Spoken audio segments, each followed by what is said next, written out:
Support for Alabama Aloud comes from Ernest and Hadley Booksellers of Tuscaloosa, Alabama, who strive to provide a unique selection of new, used, and rare books from local, regional, and international sources. Information about online orders at ernestandhadleybooks.com.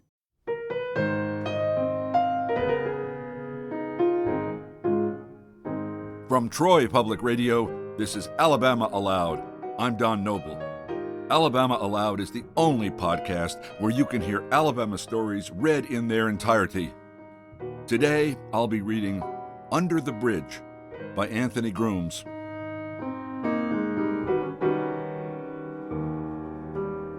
Anthony Grooms is the author of two novels, The Vain Conversation and Bombingham. His prize-winning collection of short stories, Trouble No More, is also set mainly in Birmingham.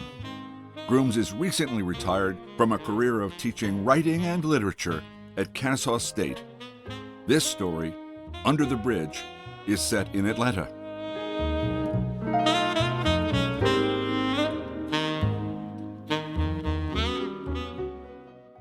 The temperature had dropped suddenly at sunset, and a dry wind cut through the two overcoats and thin pants Leon wore. He had tied down his baseball cap with a woolen sweater, but his ears and nose were numb. His fingertips ached inside the coat pockets, and the cold soaked into him, under his skin, and into his bones. He had missed supper at the rescue mission on Ponce de Leon Avenue, Ponce, as the local Atlantans called the busy street, so he had resigned himself to a meal-less night and hoped that the bottle of 10 High bourbon he had just purchased would douse his hunger. Buying the 10 High had caused him to miss supper. He had gone into Green's package store with nearly $10 earned from a day of panhandling. The cold day had been good for begging. It had emboldened him to walk onto front porches and knock on oak and leaded glass doors in the neighborhoods that bordered Ponce, and present himself as a senior citizen and a veteran whose benefit payments were tied up in the red tape of government. He could sound earnest and urgent on this account, for it was not much different from the truth. For a while, even in prison, his Navy disability benefits continued, though over the years the laws changed, and he received less and less money.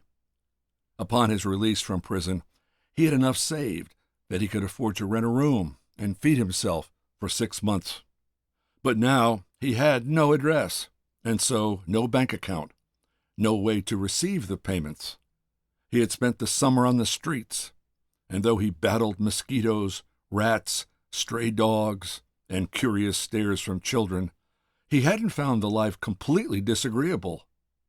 He had found a community, mostly men, mostly colored, many ex-cons and war veterans, and nearly everyone a consumer of one kind of drug or drink or the other.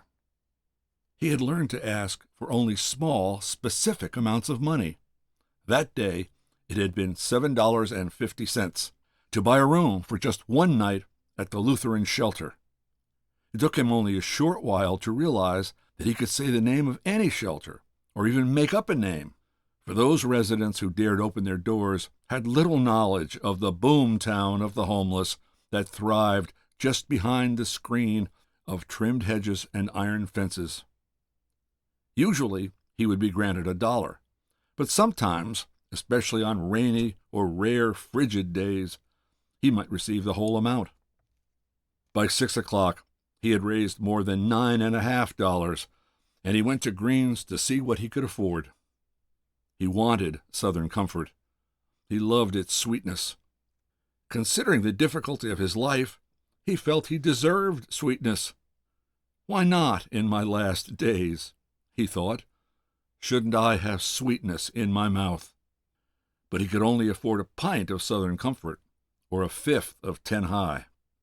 The 10 High was hell water and awful to taste, but it got him high, 10 times high.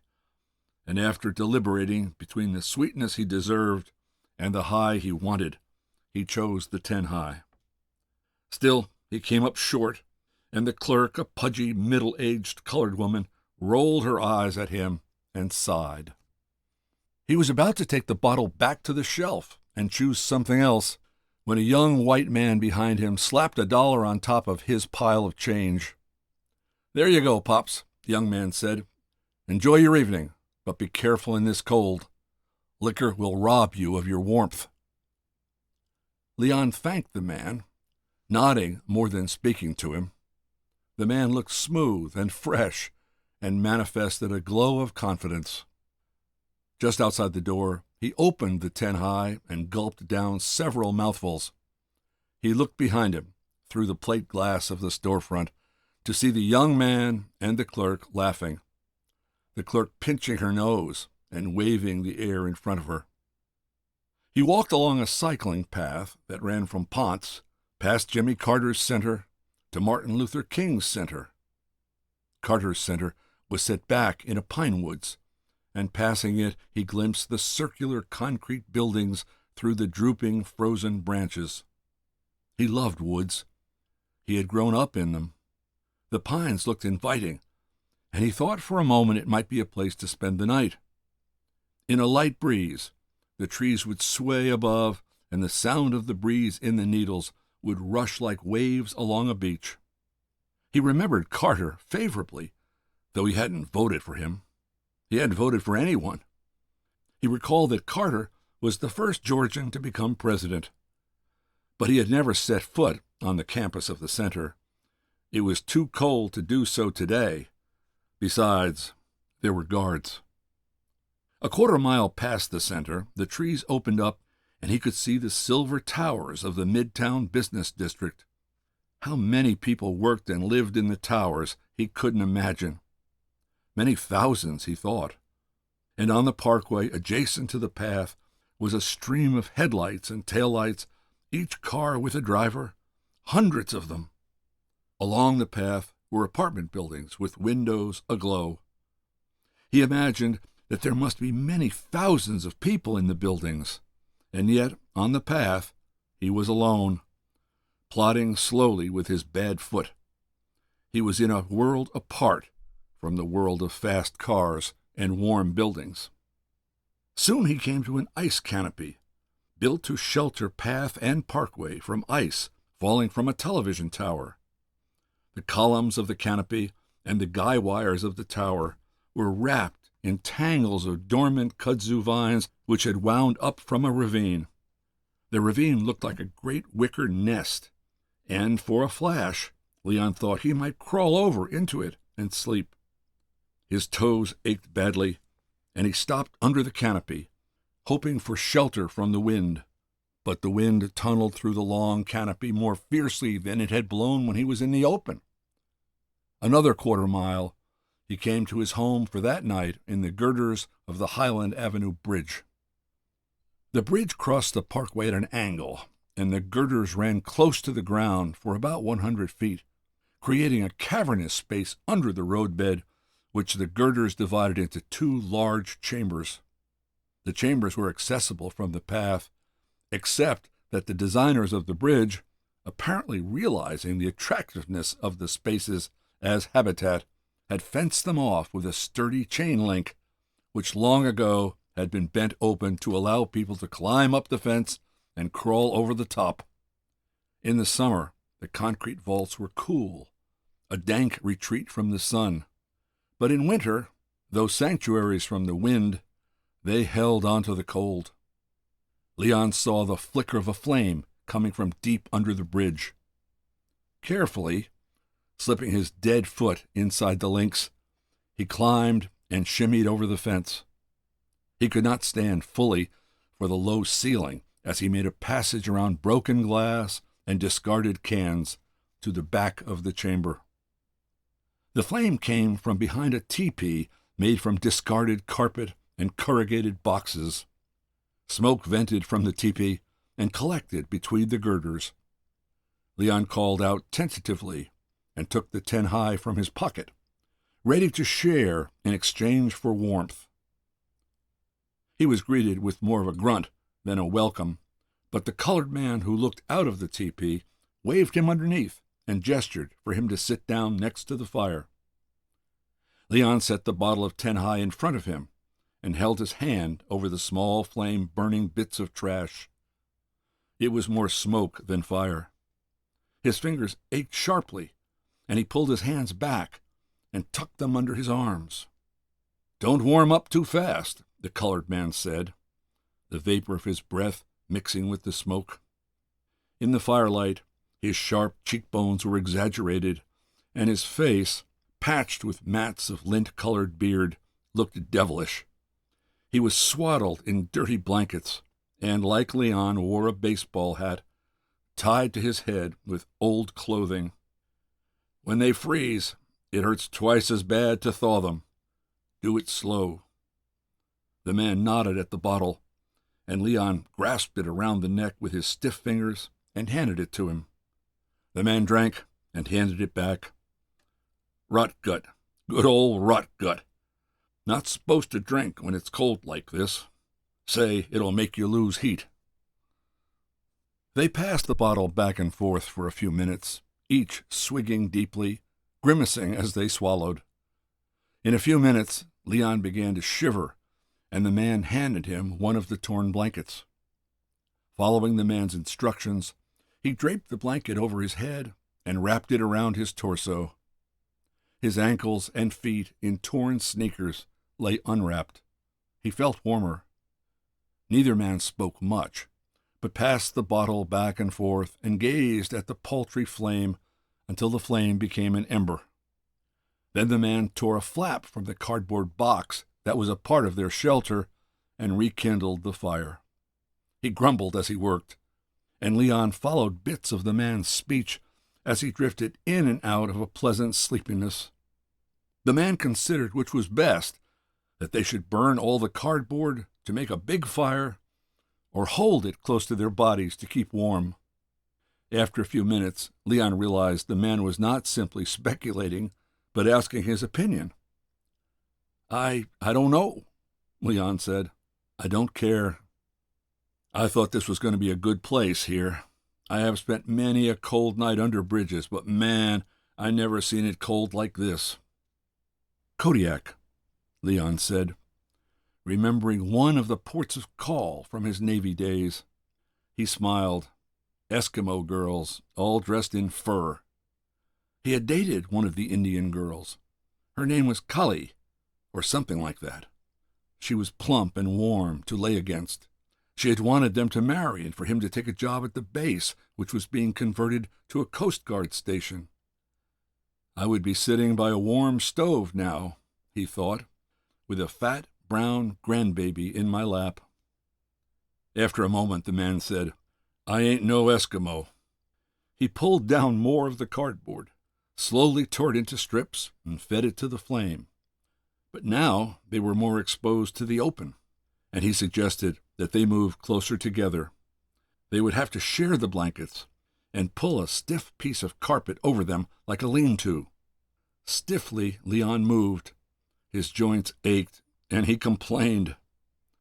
"Long as they achin'," the man said, "then at least you livin'." They resettled, their backs against the concrete wall of the cavern, and pulled the carpet over them. The flame, now burning brightly, smoked up the lean-to, making it difficult to breathe. But the smoke was warm, and Leon felt better for it. "I should have gone down to the shelter," the man complained. "At least I would have been warm. But I don't like it in there, all cramped up with 1,000,000 people. And they rob you blind if you don't watch them. Bunch of crackheads." He chuckled and took a mouthful of bourbon. "At least I am not a crackhead. Weed now. Love me some weed. Did time for heroin. It's my wife and it's my life." Those are song lyrics. But true, you don't feel no pain on heroin. I'd do time again for it if I had some right now. But times are different now. We got ourselves a black president, an African American. Didn't think I'd live to see it. A black man, father of our country. The man's voice seemed to drift, and Leon imagined his father, not the father of our country, but a country father. The image of the man appeared before him in the teardrop of the flame, dressed in baggy khakis, a worn flannel shirt, even in the summer, and a straw fedora. He held an axe. Oh, the axe. Yes, the axe. When I was a little boy, the man said, my teacher said to me, you smart. You can become president of the United States if you try. You just gotta want to. Damn, it takes more than trying. A whole lot more than what I had coming out of Summerhill. But now, a damn black man is president of the United States of America. That's good, Leon said absently. He tried to straighten, to face the vision of his father. He propped his head against the concrete wall, but could not stop himself from rolling, sliding against the man. You all right? My daddy, Leon said. My daddy was a colored man. Embarrassment warmed his face, but quickly faded. He didn't know why he had said it, but it was right. Colored people had it hard. His daddy had had it hard. The man burst out laughing. It was a deep, heaving laugh that ended with a fit of coughing. Man, you crazy. The man found the bottle between them and swigged. You kidding me, ain't you? Leon tried again to sit up straight, but slipped back against the man's shoulder. The shoulder felt numb, comfortable against his cheek. I guess I'm just a little high. I'm cutting you off. The man chuckled, drank again from the bottle. A siren rushed along the parkway. People out dying tonight in this cold. Sometimes it's the heat that kills you. Sometimes it's the cold. He added more cardboard to the flame, which was burning low. People are always dying, Leon said. The image of his father flickered with the flame. The axe swung back across his shoulder and his face blistering with anger. Some of us are born dead. He was not dead, nor had he been born dead, though for some time now he thought he might as well be dead. Still, life could have been worse. He had seen worse. He had seen those who were always hungry, beaten down, murdered. In spite of his term in prison, he had never murdered anyone, though plenty of times he had wanted to. The man added cardboard to the fire, making it flare up. It began to singe the carpet, and it smelled like burning plastic. Maybe we need to go out and flag somebody down. But they won't stop. They won't stop for us. Sure as hell they won't stop for me. Maybe, Mr. Man with the colored daddy, they'd stop for you. But they won't stop for me. And there's a black president. Leon's body rolled away from the man, nearly knocking down the lean-to, but the man pulled him back, pulled him close. You just lay up against me. You can share my body heat. But the man didn't seem to have any body heat. The cold was no longer cutting. Rather, it pushed down on him, weighed him down. Here, the man held the bottle to Leon's lips, and he managed to sip a little without lifting his head. He let the liquor rest in his mouth for a while before he swallowed it. You can kill it, Leon said. I want to go to sleep. Thank you, my brother, the man said. Leon closed his eyes.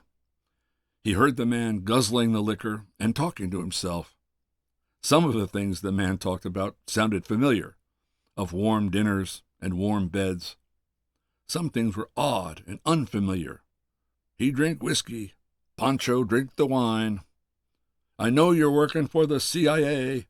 They wouldn't let you in no mafia. The world is a ghetto. What did that mean, Leon thought.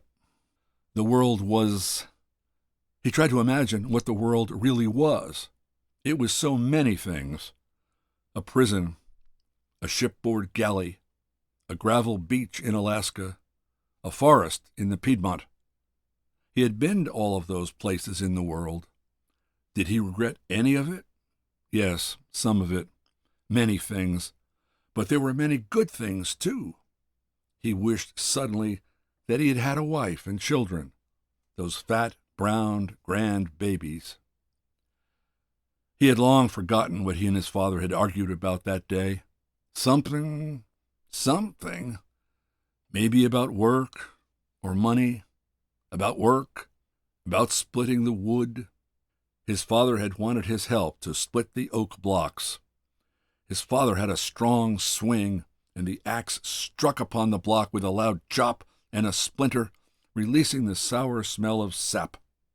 His father had a good rhythm, swaying like a tree in the breeze, and arching the axe over his shoulder like a wave curling towards the shore. But then there were filthy words between them, and he said something that broke his father's rhythm. Both leaned toward one another, and his father raised the axe. Leon saw that his father's face had swollen. His eyes were bulging and fierce. Leon stepped back, his breath caught up in his chest. Then a chuckle of a scream came from behind him. It was his mother. The axe fell, leaving a chunk off of the chopping block. His father stared for a moment, turned, and was walking away. I'll be damned.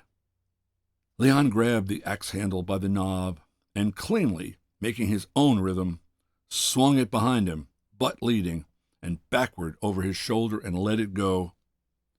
It passed over his father's right shoulder and landed with a thud several feet in front of him. His father froze, then continued toward the axe. His mother had reached them and stood between them.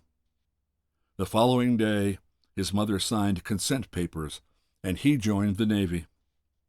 The next and last time he saw his father was at his mother's funeral. He had arrived late and missed the service. The old man was still standing by the gravesite as the diggers threw clods of clay that drummed against the coffin. Looking up, the old man opened his arms. They embraced. "Come on back home," his father said. "Okay," he said, but he never did. If only he had had a family, grandbabies. But he was too much of a rambler. "Lord, I was born a ramblin' man." He remembered the words of a song one often played in prison.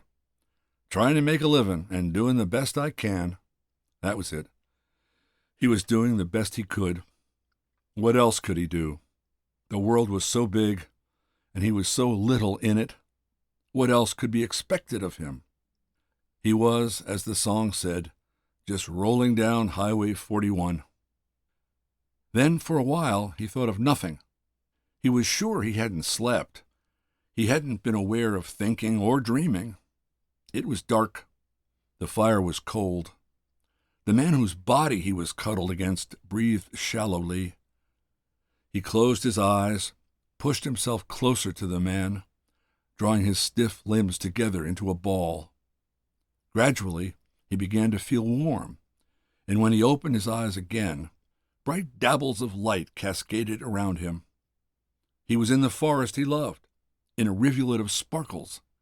Then he rose up, floating, and saw the great forest from 1,000 feet above, the various greens of all the trees and the fields, the jades and olives of the tangles of vines and branches mixing like the currents in a great green ocean.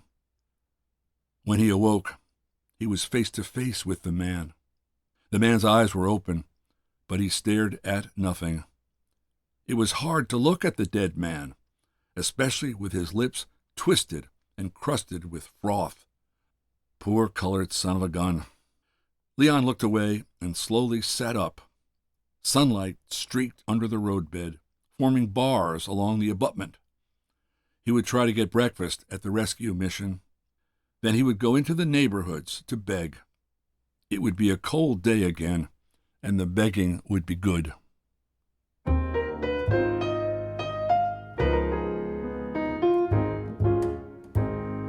Under the Bridge is used here by permission of the author.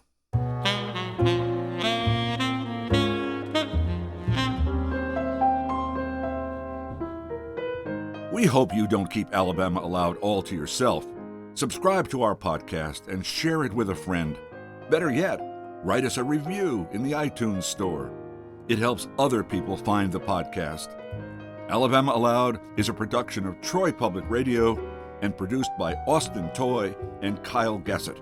Special thanks to Matt Clower, Buddy Johnson, Michelle Mowry, and Jennifer Horn. Alabama Aloud is made possible in part by a grant from the Alabama State Council on the Arts. So, until next time, when you'll hear more of Alabama Read Aloud, I'm Don Noble. Thanks for listening.